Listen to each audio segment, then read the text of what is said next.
these truths to be self-evident. That all men are created equal. As a member of Congress, I get to have a lot of really interesting people in the office, experts on what they're talking about. This is the podcast for insights into the issues. China, bioterrorism, Medicare for all, in-depth discussions. Breaking it down into simple terms. We hold these truths with Dan Crenshaw. The Eagle has landed.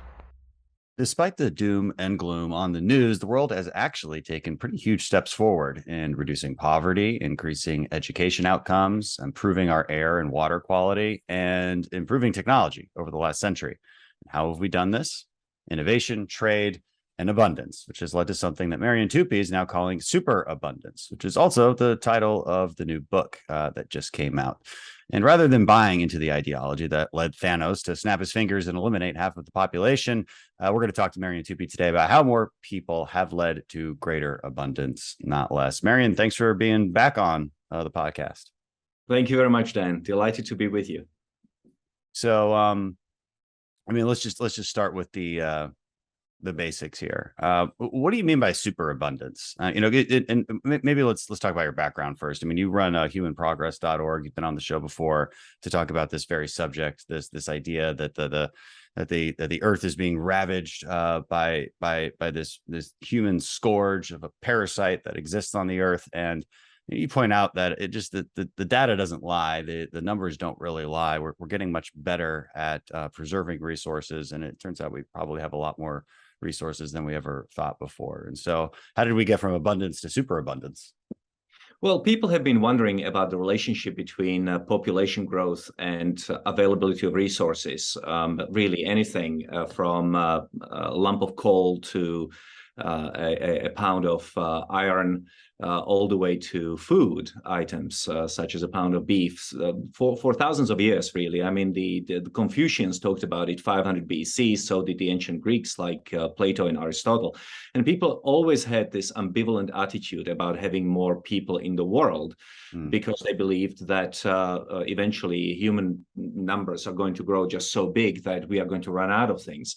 And that actually happened to be true, historically speaking. When people criticize Malthus and Malthusianism, as we do, which is the view that the more people, the fewer resources, and therefore starvation. Historically, that has always been the case until about 200 years ago. Whenever you had a massive expansion in population, people eventually ran out of food and there was starvation and the human numbers just came down. Then about 200 years ago, there was this massive break with the past. Human population increased from 1 billion people in 1800 to 8 billion people next month, really. And yet we did not experience massive food shortages. In fact, food has become more abundant. The price of raw materials has been declining. And that is really the core of the book, to show that this is true. And life expectancy has been increasing. And so the question really is, why have the last 200 years been different from the previous 300,000 years? And we think, that's the hypothesis, that it was because finally there was a massive growth in political and economic freedom around the world. I hate to use the L word, which is liberalism, because it means different things to different people. In the United States, liberalism means basically left of center politics of Hillary Clinton or even, God forbid, AOC. But in my world, liberalism really originates in 18th century Europe as a reaction against nobility, against feudalism, against different rights for different types of people. So liberalism in its original form really means just an expansion of human freedom, both in economic and political sense.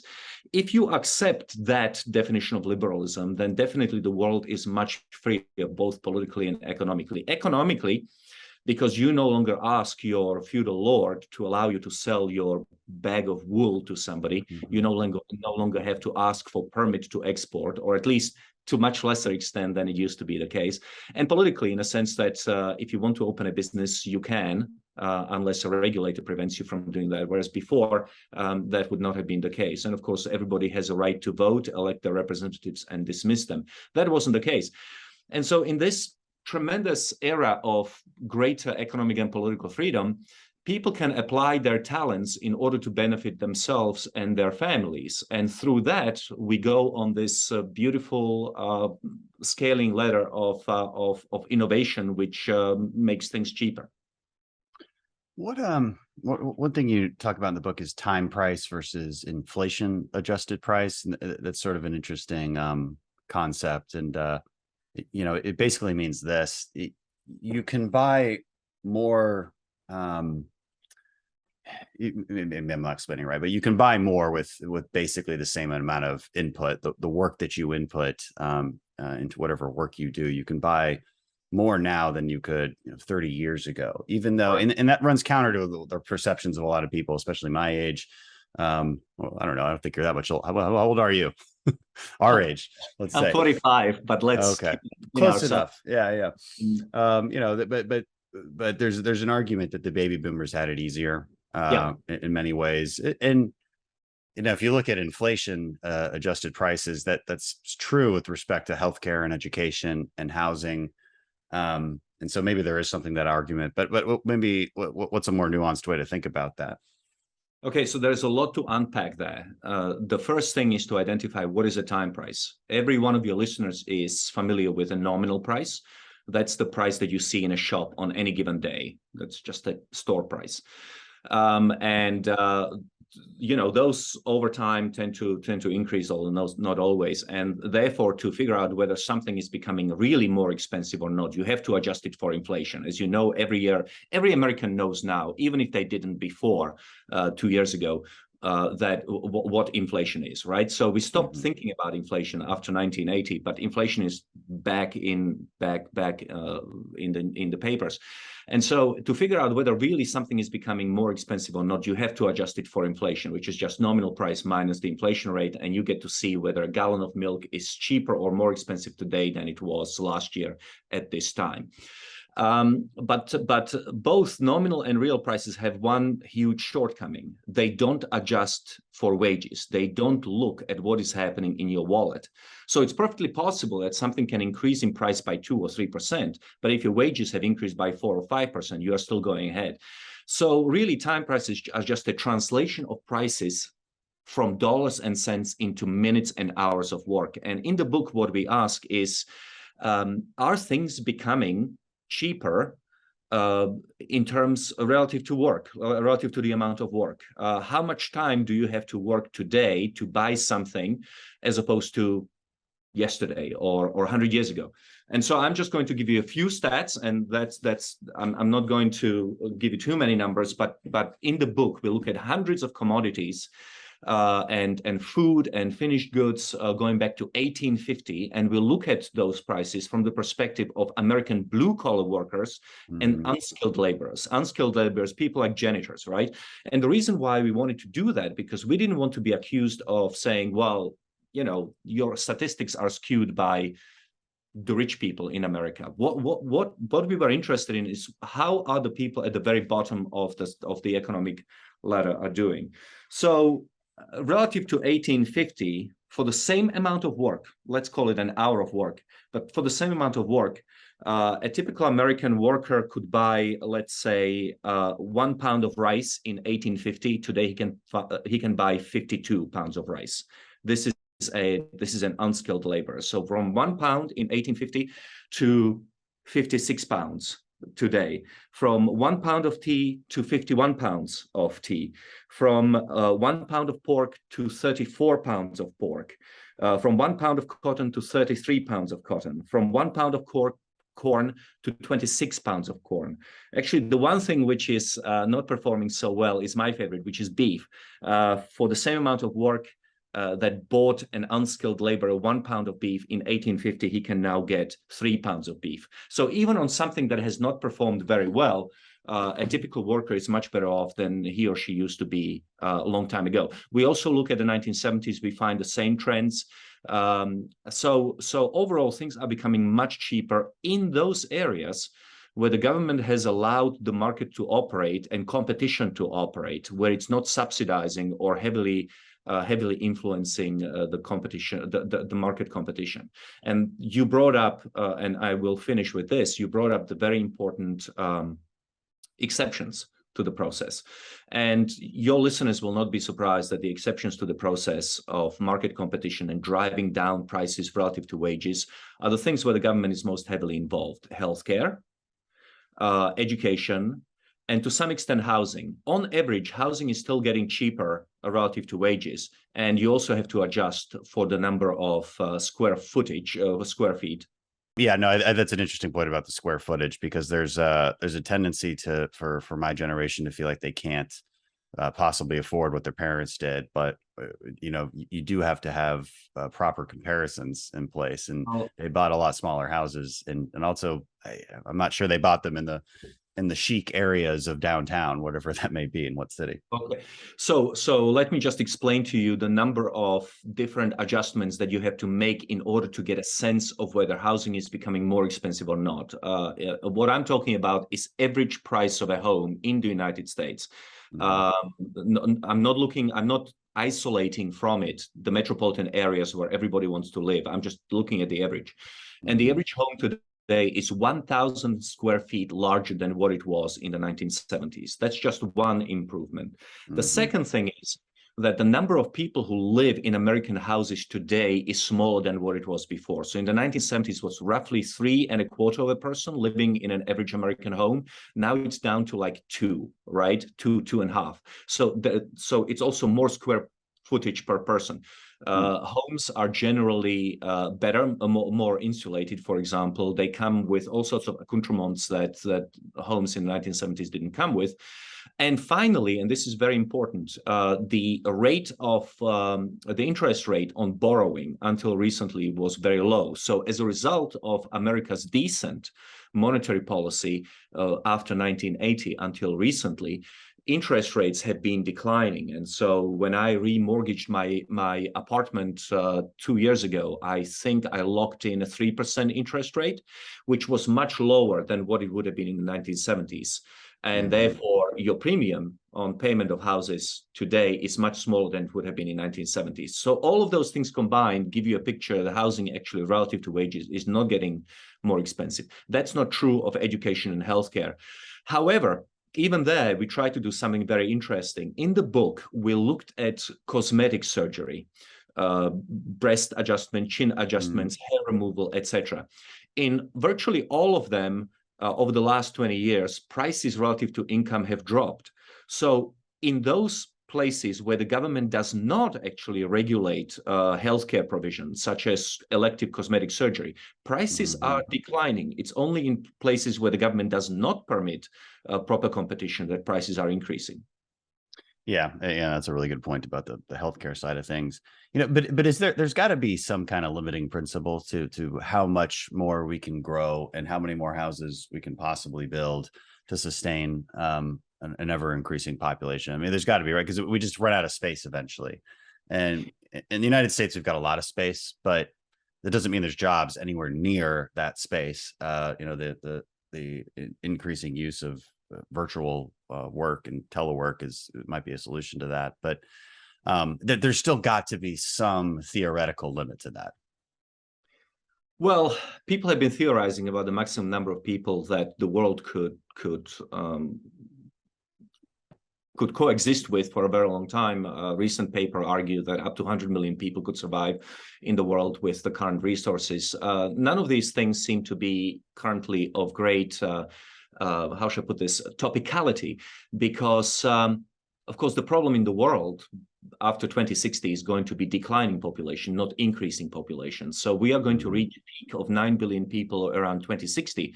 And by the end of this century, there will be as many people in the world as there are today. So we are going to go peak and then start declining. We are never going to reach 10 billion, I don't think, certainly not 12 billion. And when it comes to the limits, certainly the number of atoms in the world are limited. In other words, there is a finality of atoms, but how those atoms get combined and recombined, that's very much dependent on human intelligence. So when you think about a two compound material, let's say bronze, right, which gives rise to the Bronze Age, that is a compound of tin and copper, right? But in order to get there, you actually have to make like 10,000 calculations, possible calculations, because there are 100 items in the periodic table. And to get to copper, which is just constituted of two compounds, you have to make 10,000 calculations to get there. Once you get to 10 compound materials, there are more possible calculations than the number of seconds since the beginning of the Big Bang. So that gives you a sense that there is tremendous amount of knowledge that is still out there for us to figure out new materials, new ways of living, new ways of powering our civilization. And that we couldn't have possibly have calculated because there simply wasn't enough time and enough people in the world. Yeah. And so what are the elements of this? And you kind of briefly mentioned it when you sort of summarized everything we were talking about, but I would summarize it as in three ways: trade, classic liberalism, and innovation. So on the trade front, maybe we'll chat about that. I mean, how do you see the future of that?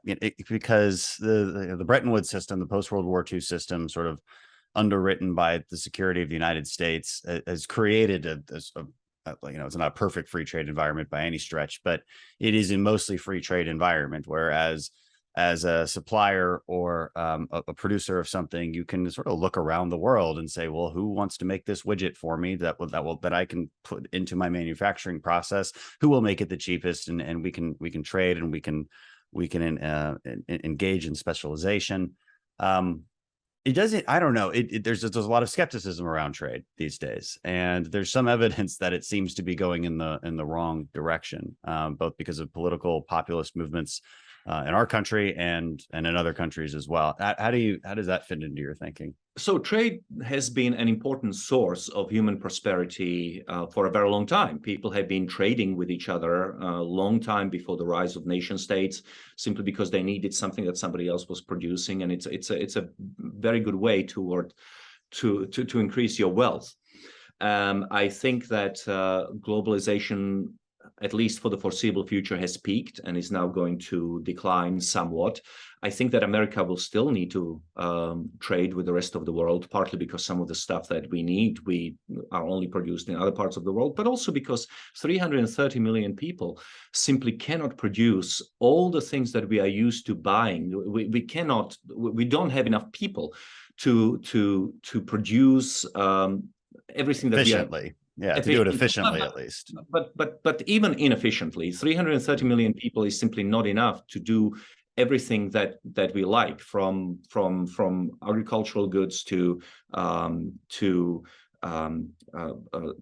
services, which are a huge part of our economy, to producing. There are just too many goods being produced around the world for us to be able to do it at home. We don't have enough people. To put it mildly. However, trade has historically been important, but the most important part of economic growth is not actually trade, but it's innovation. So you can think about it as Joel Mock here thinks about it, by distinguishing between a Smithian economy named after Adam Smith and then a Schumpeterian economy named after Joseph Schumpeter, both economists. So Adam Smith's type of economy is really about adding more capital and adding more labor and adding more land into the production process, division of labor, whereas Schumpeterian economic growth is based on innovation. And a perfect example of that would be a miner of coal with a pickaxe versus a driver of a giant excavator, or maybe a guy in the fields, with a sickle, trying to bring in the wheat harvest, versus a driver of a combine, tractor combine.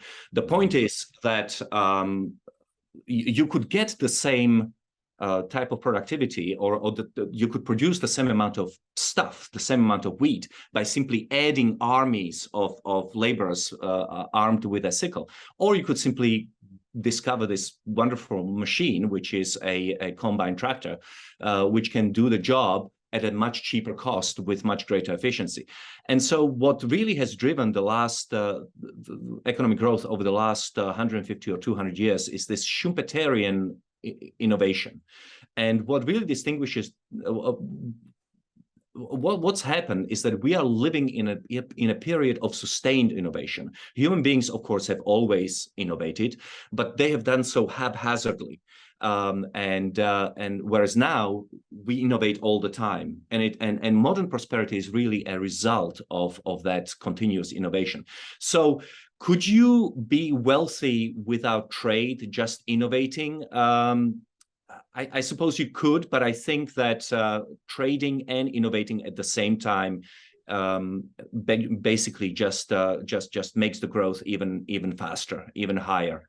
Yeah, and I don't think you're making the case that things are just going to be getting better, right? Because that does depend on our own decisions. You're just making the case that if we make the decisions correctly with respect to these three pillars, trade, sustained classical liberalism, which these days in America just means conservatism, free market thinking, not an overly regulated environment, rule of law, very basic structures of a republic.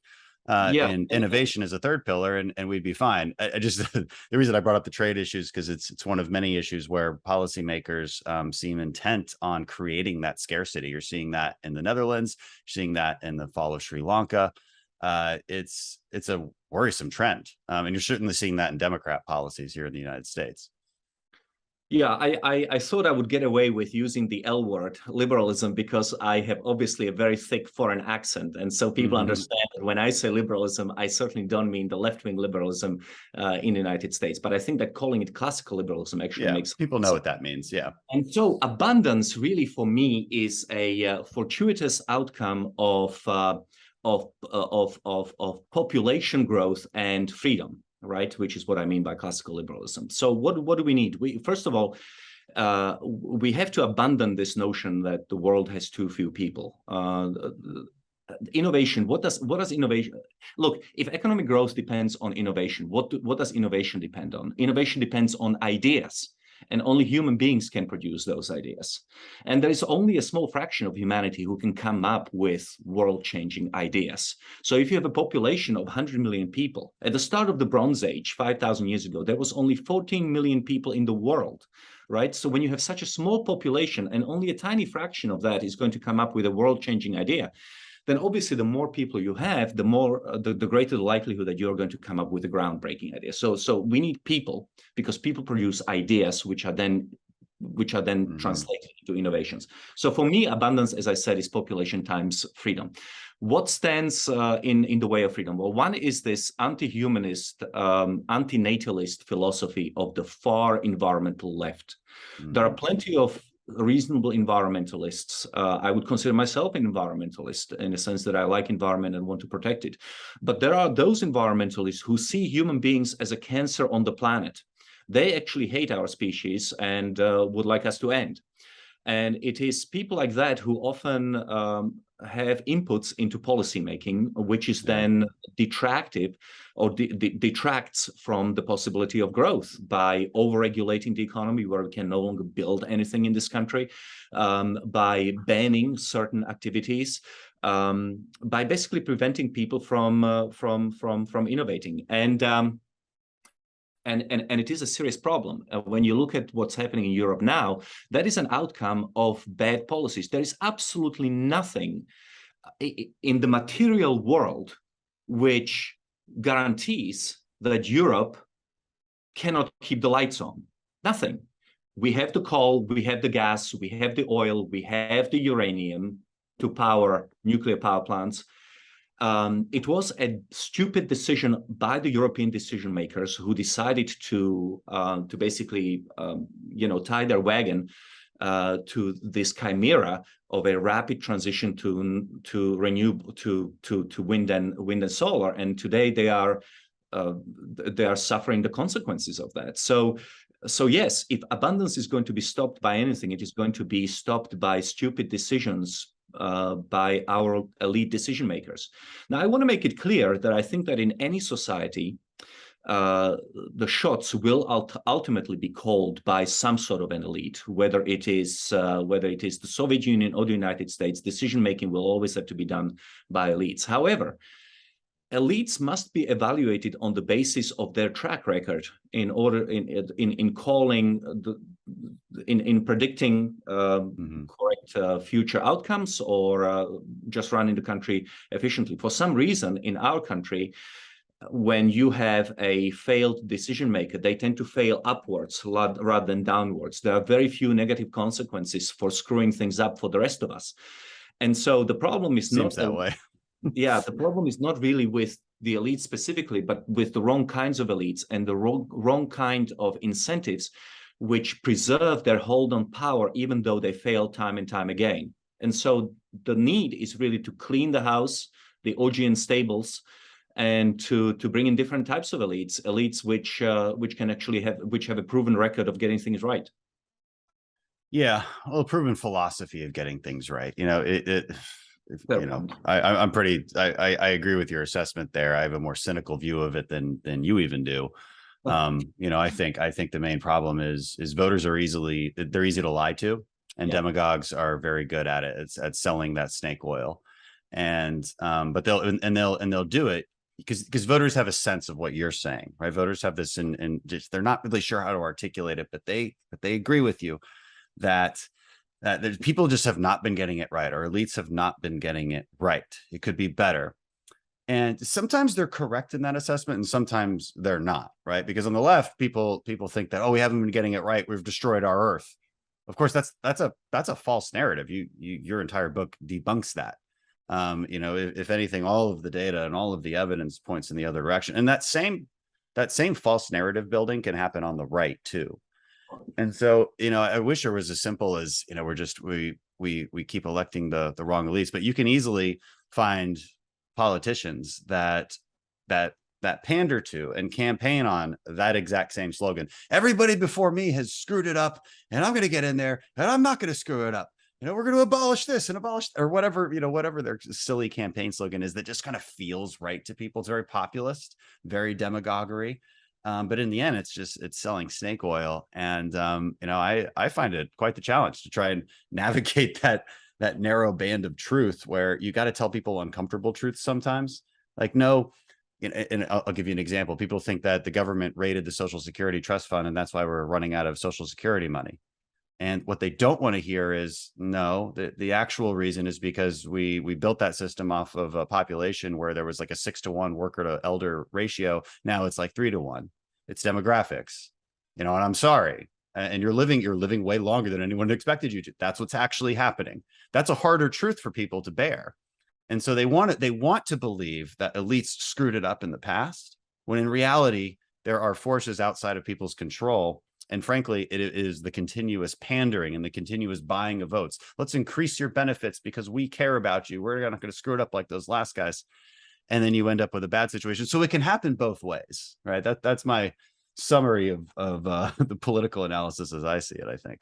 Yeah, and given that knowledge is finite within every individual's brain, right? To the extent that capitalism works, it is an outcome of the fact that you've got 8 billion people interacting, exchanging information in real time in the marketplace. But every individual's total knowledge is obviously very limited, and so given that decisions in any country will ultimately have to be called by elites, you want to limit those areas where the elites have an input to those areas where elite decision making is absolutely unavoidable, right? You don't want to allow the elites to make decisions about things that you are perfectly capable of deciding for yourself. So in other words, a limited government republic. It's kind of it makes for a pretty good, you know, governing system. We're the only ones. That's why I'm always a little bit more optimistic about America, because all of the same political problems and same false narratives and storytelling occur everywhere across the political spectrum everywhere, and social media has made it way worse, and it makes my job very difficult. But the fact that we have that extremely stable constitution means that these rapid changes cannot happen, and that frustrates people on both sides, but they can't happen very quickly. Nobody can snap their fingers and just make it happen. And my God, like preserving that, I think is a number one goal. Because there's those on the left that just believe in this utopianistic society where they can, if you just give me enough power, I will create utopia for you. And I need to create utopia for you because we're going in the wrong direction. You know, we have too many people. We have too few resources. We're killing the environment. This is the narrative. And actually, one thing I what did you go back to? You talk about this anti-humanist. Is where does that come from? Where does that philosophy come from? And I wonder how many of the environmentalists left, maybe by percentage, I don't know. Do you think truly believe that? And is it a growing number? I asked like a lot of questions there. I think it's a growing number, but I cannot put any kind of estimate on it. So what I think has been happening is that the extreme environmentalists, and once again, I want to distinguish between sensible environmentalists of this world, Schellenberger, Pinker, people like that, and the extremist environmentalists. But essentially, the way that I see it, and I've spent 3 years working on this book, I think that the environmentalists have been growing more and more alarmist and more anti-humanist since the 1970s. So in America, in the United States, environmentalism really takes off in the late 1960s and early 1970s. And you still have environmentalists back then who want to use technology in order to make the world both more prosperous, but at the same time more environmentally friendly, right? They are techno-optimists. And then over time, those people get sort of weeded out and pushed to the sides. And who gets the center? It's people who scream, the end is nigh, basically. It's the kind of people who expect an Armageddon. People like AOC, who claimed, 4 years ago, that the world only had 12 years to exist. Mm-hmm. That probably has happened as a result of the fact that when the early predictions about doom and gloom didn't come true, one of those predictions would be things like in 1960s, people believed that after Population Bomb is published in 1968, people truly believe that in the 1970s and 1980s, hundreds of millions of people are going to die due to starvation, overpopulation, starvation, right? Now, because these predictions don't take place, people sort of increase. Whenever you see that your movement is sort of losing power and things are sort of drifting apart, I think that what's happened within the environmentalist movement is that in order to gain the eyeballs, the greater interest in environmentalism, they simply upped their ante. They've upped their the crisis mongering, the rhetoric and the crisis mode, and so they're basically predicting more and more horrible things to happen as the time has gone by, and so there are certainly intimations of a new religion within the environmentalist movement, apocalyptic millenarian religion, is that as a religious belief in the old traditional forms of religion, as that is slowly retracting, people still need some kind of a belief system. They still need to believe in something. Okay, so it's not going to be Christianity, it's not going to be Judaism, maybe even Islam, but extreme environmentalism does actually bring into it the usual Christian symbolism. I mean, you have the devils; those are the fossil fuel companies. You have the saints, people like Greta Thunberg. You have the Garden of Eden, which is the world before industrialization. You have your concept of the world ending in Armageddon. That's the environmental collapse. So it's actually quite interesting how extreme environmentalism maps onto Christian way of thinking about the world. Yeah. You can even buy indulgences. You can even buy indulgences. As you know, one of the biggest beefs that Luther had with the Catholic Church was that the Catholic Church was selling indulgences. If in case you committed a crime or stole something, you could give a few pennies to the church, and therefore you wouldn't no longer need to spend as much time in the purgatory.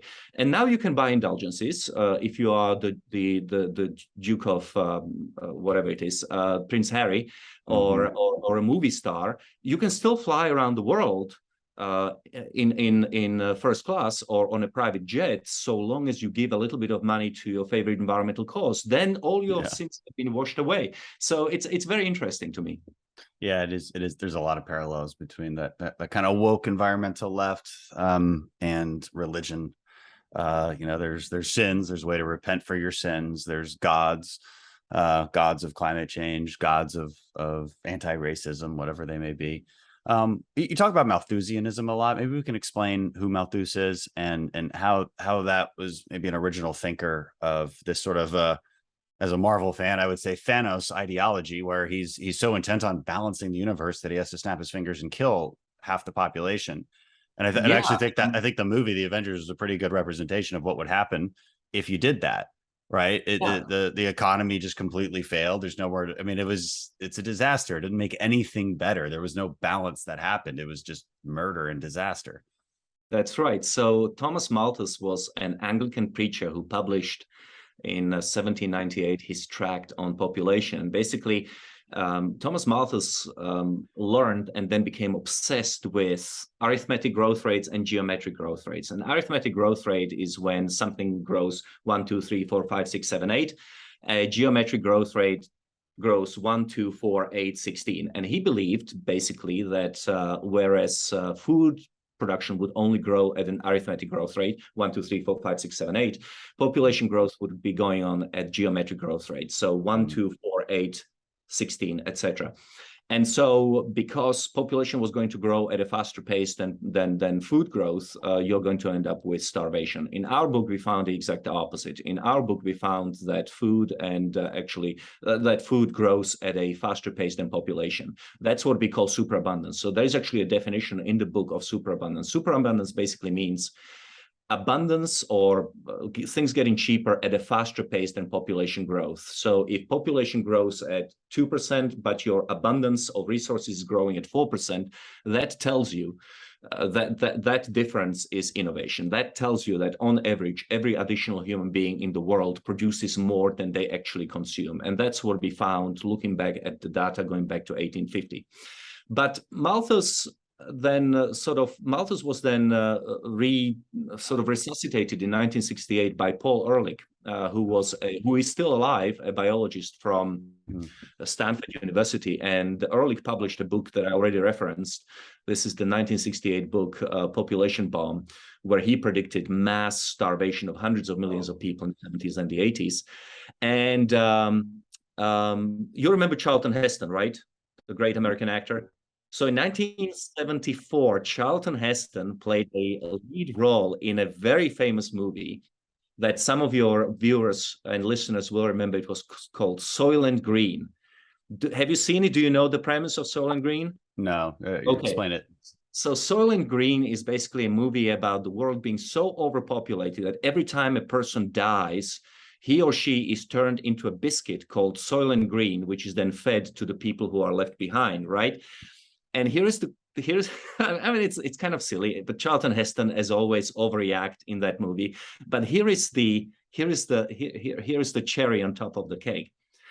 The movie is set in 2022, right? So it's kind of very timely that our book comes in 2022 and it shows the exact opposite. But people in the 1970s really were freaking out. They thought that by 2022, the world was going to end. And there's kind of a famous bet between what's the Simon-Ehrlich wager? Right. So in 1980, Julian Simon, who was an economist at University of Maryland, challenged Paul Ehrlich, the author of Population Bomb, to a bet. And they bet $1,000, that's when $1,000 was still real money, on 5 commodities. And basically, if those commodities became cheaper, then Ehrlich would pay Simon. But if they became more expensive, then Simon would pay Ehrlich. Simon basically said, no, it doesn't matter. If population increases, things are going to get cheaper. Paul Ehrlich was saying, no, when population increases, things are going to get more expensive. So the idea was that they would pay each other depending on what happened. So the wager originated in 1980, and it ended in 1990. And actually, those 5 commodities became cheaper. And so Ehrlich had to send Simon a check for $537. And that was based on inflation-adjusted prices of commodities. And so what we wanted to do was to take it a step further and ask, okay, well, inflation-adjusted prices or real prices, they're just looking at the price of the commodity. But innovation is reflected not only to what happens to a loaf of bread or a gallon of gas. Innovation is also reflected in wages. On average, every year, people get compensated more than the increases in price. Not right now because of the screw-ups by the federal government and by the Federal Reserve, but as a general rule, people's wages increase at a faster pace than prices. So innovation, so we want to take this into account and see what happens to prices of things relative to wages. And that's how we came up with the notion of a time price. Maybe we wrap this up with some thoughts on the future, because there's obviously some worries ahead. My audience is familiar with Peter Zion. I had him on the podcast a little while back, and he has a much more gloom and doom view of the future. I'm not sure you guys actually disagree on anything, because his reasoning for why we're going to have challenges in the future is because, well, a couple. One is actually losing population. So I think we're in agreement there that as it stands now, we will start losing population by the end of the century, and that's dangerous for growth. And it can cause societal collapse because you have too many old people that you now have to take care for. And they're living a lot longer than you expected. And we're making a retirement age 67 when that's no longer the proper retirement age. And we have a massive debt that somebody has to pay down.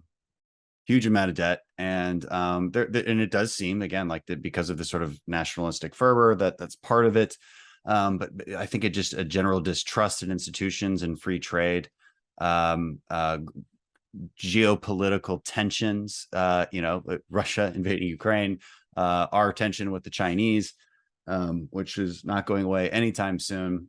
So there's this threat of a deglobalization, and sort of a regionalization of trade. Doesn't mean we'll stop trading, of course. The United States still has plenty of trading partners, and we should probably be the most optimistic out of anyone, just based on our resources and our geography. And so that's sort of his take. I mean, I'm not sure you've said anything that would really disagree with that, or maybe you are more optimistic about what the future holds. Yeah, I want to make it absolutely clear that nothing in what I said guarantees that prosperity and abundance are going to go into the future. When your viewers and listeners open my book, they will see what happened to prices of goods, services, some services, and certainly raw materials relative to income over the last 200 years. And that happened because we had freedom and because we had population growth. But that doesn't have to continue into the future. I'm not guaranteeing that things will continue like that. We could have a tremendous upheaval around the world. Doesn't it seem like the kind of the anti-humanists that we talk about, this radical environmentalists? I distinguish them by saying radical environmentalists and rational environmentalists. Okay, these are the good guys and the bad guys.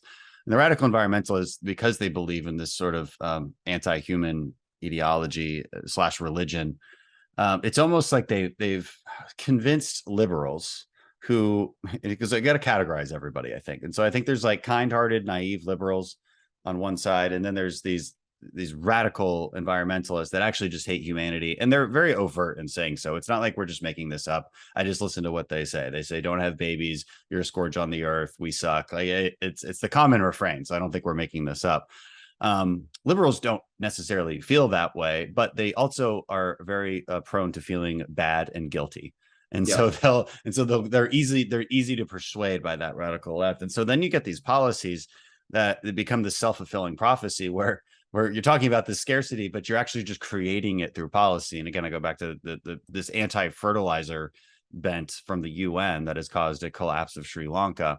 The radical environmentalists demanding that all the beef production and agriculture in the Netherlands be stopped by a third, causing a collapse there and an increase in food prices. I mean, so it's almost like it's getting dangerous because you're creating scarcity in the things we need most. The energy conversation is another one, of course, where this radical environmentalism is creating this unreliable energy source that can't possibly be sustained and by any metric. And so you're creating scarcity in energy, in food, in water, because you're over-regulating the chemicals that make our water clean. You know, there's so many things, and it's like this this overuse of the precautionary principle, where if one regulation is good, then 10 more must be better, and it's crazy. Right. The goal of this book is to make people understand that there are no material constraints on abundance. There is no reason why we cannot grow more wheat or bananas or get more tin or copper out of the earth. The limits to abundance come from bad decisions made by either stupid or poorly incentivized politicians who are creating unnecessary scarcity because of whatever prior ideological commitments they have. And so the key for the public is to identify the source of scarcity. It's not that planet doesn't have something, because we can always grow more on less land through greater efficiency or whatever. If there is scarcity, it's an outcome of political decisions. And if people understand that, then that's half the battle won, because then it's a question of electing better sort of people, or the government getting out of the way and allowing the free market to supply what people need. I just think that the biggest really the biggest reason, if anybody wants to read this book, it is to show them there are no material constraints on what humanity can accomplish on this earth. Okay, that was a good place to end, but then I thought of another question, which is fishing. I don't know why this particular issue bothers me quite a bit. It's kind of an example. It's a counter example of where you actually need government intervention to prevent the scarcity. And so, like, proper fishing regulation in the United States means that we can keep fishing basically forever because we limit ourselves and we don't overfish. Yeah. In Asia, that's not the case. The Chinese are probably the worst at this. They actually infiltrate other countries' waters and overfish and by mass scale.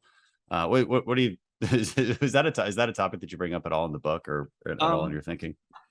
In my first book, we certainly talked about a lot about aquaculture as a solution to the problem of overfishing of wild fish. People like fish. When people become richer, they consume more fish because it's supposed to be healthy and all sorts of other things.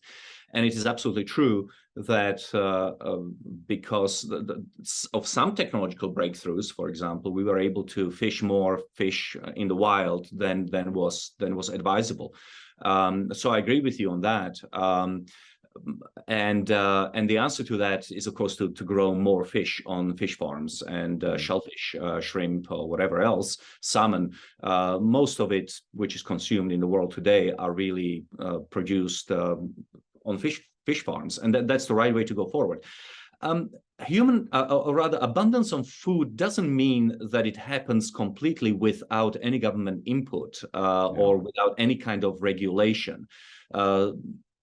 Certainly, right. But what I'm more afraid is not just regulation per se. I'm afraid of regulation which prevents innovation. After all, there's tremendous abundance of artificially raised fish on fish farms. That's an innovation. Now, imagine if somebody got hold of the regulatory process and declared that you cannot produce fish on fish farms. Right. Then it's inhumane or something. Precisely. So people would just go on fishing in the wild. So here you have a situation where the fact that humanity has extended these areas of protected waters where humans cannot fish, except for the Chinese because they ignore it.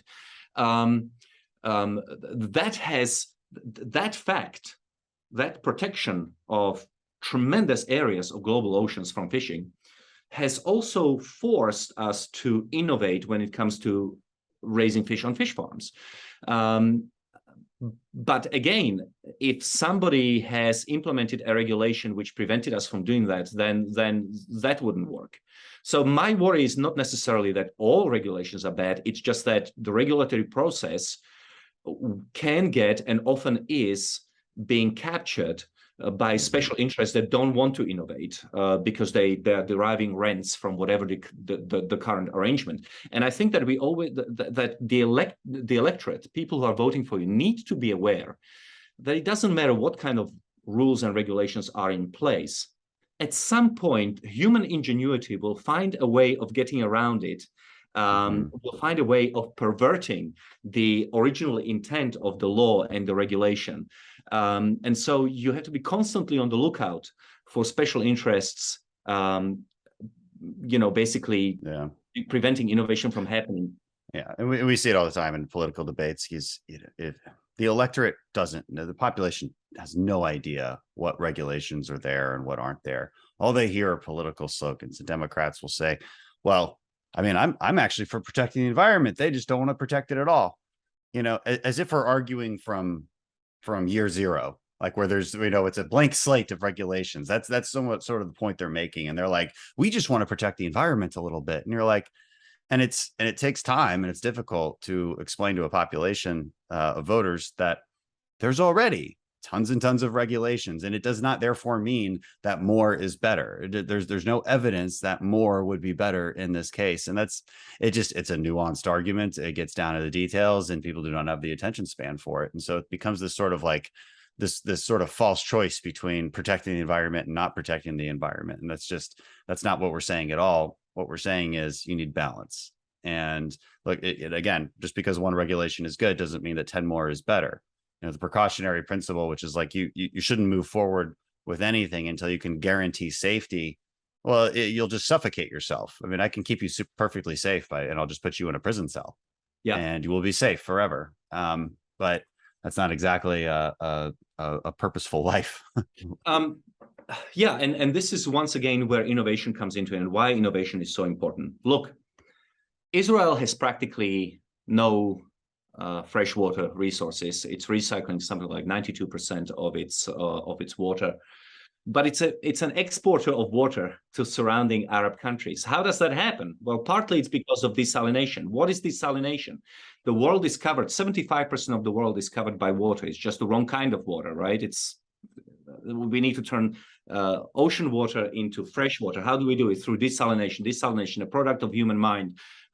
Especially if you can run desalination plants by nuclear power or maybe even solar, because you're in the Middle East where there's a lot of sun, you have a perfect solution to the problem of water shortage.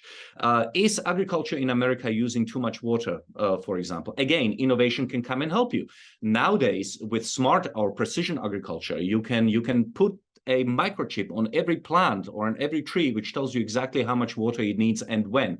That's a solution. That's a human brain at work in order to produce an environmentally sound, that is a decision. So it's human mind at work to deliver something where you are meeting your environmental goals whilst at the same time providing people with what they need. So it is possible. It's possible to combine care for the environment with human flourishing through the agency of human innovation, if that innovation is not stifled by an overpowering, suffocating bureaucracy. Yeah, fully agree with that. And that's what we'll keep fighting for. See how Republicans do in November, and start to take back some of this a little, and add a little common sense to governing and regulation. Oh, I don't know. It's hard to say. It's hard to say, and I don't follow every race or how it's going. But no, I meant your numbers, your personal numbers. Oh, fine. Yeah, it's not super competitive anymore. Good luck. I only wish that more of our representatives were thinking like you do, because I think that you understand the importance of the market process, the price signal, the role of the innovators, and getting the balance right between the environmental needs but also human needs. Yeah, I appreciate that. And but it's one thing to understand it. It's another thing to be able to communicate it to people. And that's my goal for the Republican Party, is convince them that persuasion of other people is what actual fighting looks like, not just posting angry crap on social media and riling up your base. I mean, that's, you know, helpful for your fundraising, I suppose, but don't pretend that that's fighting for any principles. It's not. And that's always my dig at the far right, the woke right, as I call them, in every podcast that I do. So good. Yeah, it's good, because I mean, we can win for 50 years against these radical environmentalists. I think people are sick of them. If we just stick to our principles and act with sanity, instead of matching their their anger, and matching what the left has done with politics is made it a religion. And if we match that, which many on the far right do, made it their religion, then you lose, right? It's a very clear cut path to losing. And I don't like losing. I like to win. So I'm optimistic. Good. That makes two of us, at least. A country of 300 million. Yeah. Marian, thanks for being on, and thanks for your important work. It's really important for informing policymakers and informing the public. So you're very kind. Thank you.